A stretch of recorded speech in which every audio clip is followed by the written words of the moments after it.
बिस्मिल्लाहिर्रहमानिर्रहीम। आज का हमारा टॉपिक है जानदारों की तंजीम के दर्जात। जानदारों में जो इनको बनाने वाले अज्जा हैं वो आपस में किस तरह ऑर्गेनाइज होते हैं, किस तरह असम्बल होते हैं, किस तरह तंजीम साजी करते हैं कि पूरे जानदार बनते हैं।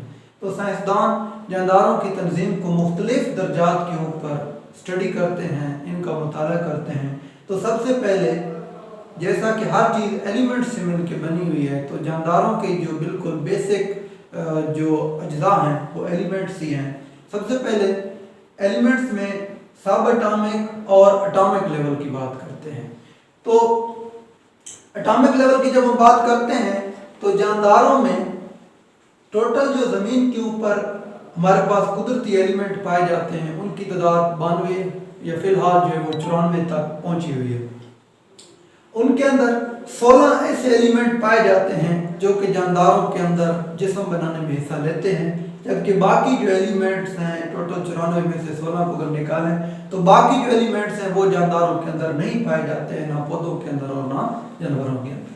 तो 16 बायो एलिमेंट्स हैं जो कि जानदारों के जिस्म बनाने में हिस्सा लेते हैं। और फिर एलिमेंट जो हैं वो एटम से मिलकर बनते हैं, और एटम जो होते हैं वो मजीद इलेक्ट्रॉन, प्रोटॉन और न्यूट्रॉन से मिलकर बने होते हैं। एटम के सेंटर में जैसा कि प्रोटॉन और न्यूट्रॉन होते हैं और उसके इर्द गिर्द इलेक्ट्रॉन हरकत करते हैं, तो एटम खुद सब एटॉमिक पार्टिकल से मिलकर बना हुआ है इलेक्ट्रॉन, प्रोटॉन और न्यूट्रॉन से। तो 16 बायो एलिमेंट्स जो हैं उनमें ऑक्सीजन, कार्बन, हाइड्रोजन और नाइट्रोजन और कैल्शियम और फास्फोरस है। ये हमारे जिस्म बनाने में हिस्सा लेती है। मतलब ये जो एलिमेंट हैं ये हमारे जिस्म का जानदारों की 90% हमारा जो है वो मास बनाते हैं। यानी अगर एक इंसान का वजन 100 किलोग्राम हो तो ग्राम उसमें इन एलिमेंट का वजन होगा, और बाकी 1% या 1 किलोग्राम ये जो 10 एलिमेंट नीचे लिखे हुए हैं इनका वजन होगा। इनमें फिर मुख्तलिफ परसेंटेज हैं। ऑक्सीजन जो है ये हमारे पास 65% पाई जाती है, और हमारे पास जो कार्बन है ये 18% पाई जाती है, हाइड्रोजन 10% पाई जाती है, नाइट्रोजन 3% पाई जाती है, कैल्शियम 2% पाई जाती है और फास्फोरस 1% पाई जाती है। और बाकी ये जो एलिमेंट्स हैं 10 एलिमेंट्स जो नीचे ब्रैकेट में लिखे हुए हैं, ये 10 एलिमेंट जो हैं ये टोटल 1% बनाते हैं, 1%। यानी अगर एक इंसान का वजन या किसी पौधे का वजन 100 किलोग्राम हो तो 1 किलोग्राम उसमें इनका वजन होगा। इनमें से कुछ तो याद रखने के लिए बहुत आसान है। जैसा हम नमक खाते हैं तो उसमें NaCl आ जाता है, तो सोडियम और क्लोरीन के एलिमेंट तुम्हारे जिस्म में मौजूद हैं। उसके बाद आयोडीन कहा जाता है कि आयोडीन मिला नमक खाएं ताकि गलड़ की बीमारी से महफूज रहें, तो ये भी आसान है। उसके बाद सल्फर, पौधों में सल्फर जो उसका अहम किरदार होता है, खादों में भी सल्फर पौधों को दी जाती है। आयरन, हमारा जो खून है उसमें जो रेड ब्लड सेल जो खून की सुर्ख कुली हैं उनमें एक प्रोटीन पाई जाती है हेमोग्लोबिन, उसका सेंटर पार्ट जो होता है वो आयरन से मिलकर बना हुआ है।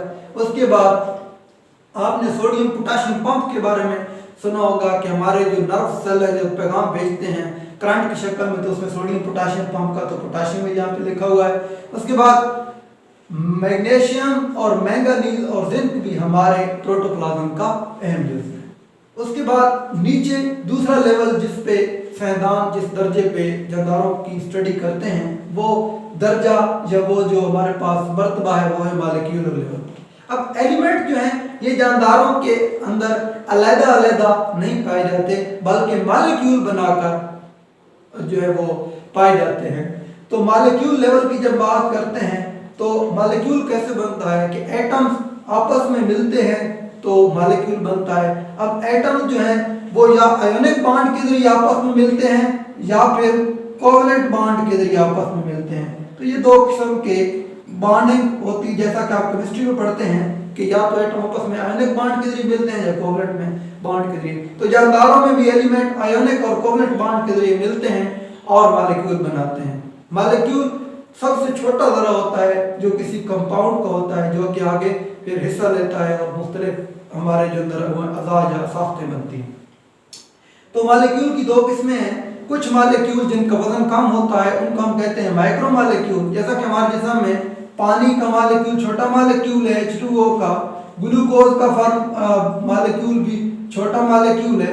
इस तरह कार्बन डाइऑक्साइड हमारे जिस्म में पाई जाती है, वो भी छोटा मालिक्यूल है। ऑक्सीजन O2 का मालिक्यूल, तो ये छोटे छोटे मालिक्यूल है हमारे जिस्म में पाए जाते हैं। उसके बाद मैक्रो मालिक्यूल की बात करते हैं, ऐसे मालिक्यूल जिनका वजन ज्यादा होता है, जैसे हमारे अंदर प्रोटीन है, तो प्रोटीन के अंदर जो है वो लाखों किस्म के अमाइनो एसिड जो हैं वो मिले होते हैं और प्रोटीन बनती है। अब अमाइनो एसिड जो है ये भी एक कॉम्प्लेक्स साख्त है, जिसके अंदर हाइड्रोक्सिल ग्रुप और उसके अंदर कार्बोक्सिलिक ग्रुप और अमाइनो ग्रुप पाए जाते हैं। उसके बाद हमारे अंदर कार्बोहाइड्रेट्स के जो है हमारे पास जो है वो माइक्रो मालिक्यूल्स हैं। तो उसके बाद हमारे पास जो चिकनाई के मालिक्यूल्स हैं वो भी बड़े बड़े भारी मालिक्यूल हैं। तो ये मैक्रो मालिक्यूल भी जानदारों के अंदर पाए जाते हैं। उसके बाद मालिक्यूलर लेवल से आगे मालिक्यूल मिलकर हमारे अंदर जो है वो सेल्स के साख्ते बनाते हैं। जैसे हमारा जो सेल से जिनसे हमारा जिस्म बना हुआ है, वो जो सेल होते हैं वो मजीद छोटे छोटे साख्तों से मिलकर बने होते हैं, जिनको हम कहते हैं सेल की सब सेलुलर साख्तें या सेल के ऑर्गेनेलीज। तो सेल जो हमारे जिस्म में अंदर पाए जाते हैं, जैसा कि तमाम जानदार सेल से मिलकर बने हुए हैं, तो उन सेल खुद जो है वो छोटे छोटे ऑर्गेनेलीज से मिलकर बने हुए हैं। सेल के अंदर मुख्तलिफ ऑर्गेनेलीज होते हैं, न्यूक्लियस होता है, उसके बाद वैक्यूल होते हैं, माइटोकॉन्ड्रिया होते हैं, राइबोसोम्स होते हैं, इसी तरह एंडोप्लाज्मिक रेटिकुलम्स होते हैं और क्रोमोसोम्स होते हैं, और उसके अलावा इसमें सेंट्रियोल्स होते हैं, प्लास्टिड्स होते हैं, और सेल मेम्ब्रेन होती है, सेल वॉल होती है। तो ये मुख्तलिफ किस्म के ऑर्गेनेलीज या सब सेलुलर साख्तें होती हैं जिससे सेल मिलकर बना होता है। उसके बाद सेल जब ऑर्गेनेलीज मिल जाती हैं तो सेल बनता है जो कि तमाम जानदारों की इकाई है। यानी सेल एक ऐसी चीज होती है जिसे तमाम जानदार मिलकर बने होते हैं, ये बेसिक यूनिट है। तो सेल लेवल, अब कुछ जानदार एक ही सेल पर मुश्तमिल होते हैं, जैसे बैक्टीरिया प्रोकैरियोट्स, उसको हम कहते हैं प्रोकैरियोट्स, क्योंकि उसका जो सेल होता है वो बिल्कुल सिंपल सा सेल होता है। उसके बाहर सेल वॉल होती है, नीचे सेल मेम्ब्रेन होती है, और दरमियान में कोई न्यूक्लियस नहीं होता, बल्कि डीएनए गुच्छे की शक्ल में मौजूद होता है, और इर्द गिर्द राइबोसोम्स होते हैं, और अंदर कुछ पानी नमकियात होते हैं। तो ये ऐसा जानदार है जो सिर्फ एक सेल पर मुश्तमिल होता है। और कुछ प्रोटोस्टस, जैसा कि कुछ एल्गी जो हैं वो भी इसी तरह सेल से मिलकर बने होते हैं, लेकिन उनके सेल के अंदर जो है वो न्यूक्लियस होता है और बहुत सारे यूकैरियोट सेल की साख्तें होती हैं। और इसी तरह कुछ फंजाई भी, जीस्ट भी एक ही सेल पर मुश्तमिल होती है। तो कुछ जानदार जो वो एक ही सेल पर मुश्तमिल है और पूरे जानदार हैं।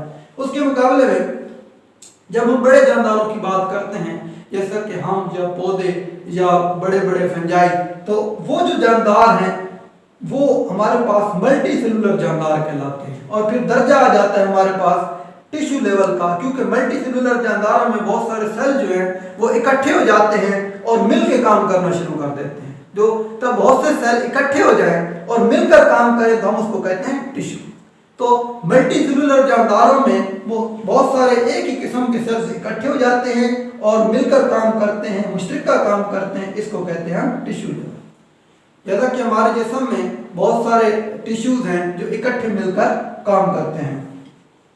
जैसा कि मैदे के अंदर, हमारे मैदे के अंदर जो है वो कुछ टिश्यूज होते हैं जो कि गैस्ट्रिक जूस पैदा करते हैं। ये हमारे पास कुछ सेल्स होते हैं मैदे की अंदरूनी दीवारों में जो कि ग्लैंडुलर सेल्स कहलाते हैं। और ये ग्लैंडुलर सेल्स जो हैं ये गैस्ट्रिक जूस पैदा करते हैं खुराक को हजम करने के लिए। तो ये सेल बहुत सारे मिलकर इकट्ठा काम कर रहे हैं, तो हम कह सकते हैं ये हमारे पास टिश्यू लेवल है। उसके बाद पौधों के अंदर आपने जाइलम और फ्लोएम टिश्यूज का नाम सुना होगा। जाइलम ऐसे सेल्स होते हैं जो पौधे के लिए पानी लेकर जाते हैं और नमकियात, और जो हमारे पास पौधों के अंदर फ्लोएम टिश्यूज हैं वो पौधों के लिए खुराक को लेकर जाते हैं।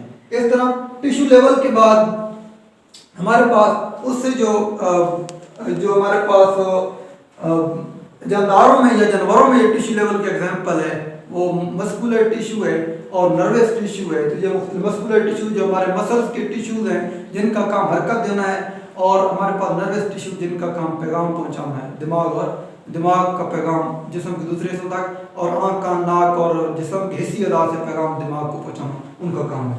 उसके बाद हम आर्गन और आर्गन सिस्टम लेवल की बात करते हैं। कुछ टिश्यूज इकट्ठे हो जाते हैं, वो एक आर्गन बना लेते हैं। जैसा कि हम मैदे की बात करें तो मैदे के अंदर दो किस्म के टिश्यूज होते हैं। एक वो टिश्यूज जो ग्लैंडुलर सेल्स कहलाते हैं, जो कि मैदे की खुराक हजम करने के लिए गैस्ट्रिक जूस पैदा कर रहे हैं, और उसके अलावा मैदे के अंदर सिकुड़ने और फैलने की हरकत मस्कुलर टिश्यूज भी होते हैं जो मैदे को सुखाड़ते हैं और फैलाते और फैलाते हैं ताकि उसके अंदर जो खुराक है वो अच्छी तरह गैस्ट्रिक जूस के साथ मिक्स हो जाए। तो ये हम आर्गन लेवल है, आर्गन लेवल पे टिश्यूज जो है बहुत सारे इकट्ठे हो जाते हैं और एक आर्गन बना लेते हैं। जब हम आर्गन सिस्टम लेवल की बात करते हैं तो जो बड़े मल्टीसेलुलर जानदार हैं इनके अंदर बहुत सारे आर्गन जो इकट्ठे हो जाते हैं। जैसा कि हमारी मिसाल में हमारा जो मुंह है ये खुराक को पीसता है और उसके अच्छी तरह जब वो बारीक करता है और उसके अंदर सलाइवा मिक्स करता है, और फिर एक नाली एसोफेगस है वो आगे ले आती है खुराक को एक हरकत के जरिए, पेरिस्टालसिस हरकत के जरिए नीचे ले आती है। फिर हमारे पास मैदा है, उसमें दो किस्म के टिश्यूज की हमने बात की कि ये गैस्ट्रिक जूस भी पैदा करता है उस खुराक हजम करने के लिए, और हरकत भी पैदा करता है ताकि गैस्ट्रिक जूस खुराक के अंदर अच्छी तरह मिक्स हो जाए। और फिर उसके बाद छोटी आंत आती है, छोटी आंत में बहुत सारे जो है वो एंजाइम्स खारिज करती है ताकि मैदे के अंदर खुराक खत्म हो जाए। और छोटी आंत के ऊपर जो रहता है वो जिगर यानी हमारा जो ग्लेजी है,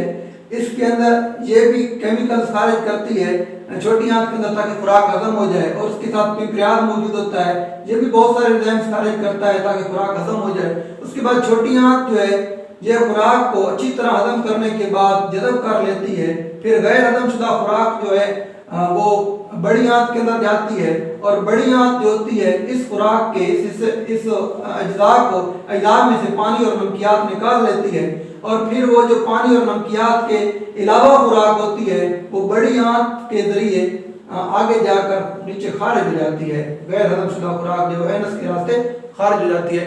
तो इस मिसाल में बहुत सारे जो आर्गन्स हैं जिसमें हमारा मुंह, ओरल कैविटी है, एसोफेगस है, मैदा है, पिंक्रियाज है, जिगर है, छोटी आंत है, बड़ी आंत है, रेक्टम एनस है। तो इन सब आर्गन्स ने एक सिस्टम बना लिया है ताकि खुराक हजम करने वाले निज़ाम को आसानी के साथ एफिशिएंट तरीके से सरअंजाम दिया सके।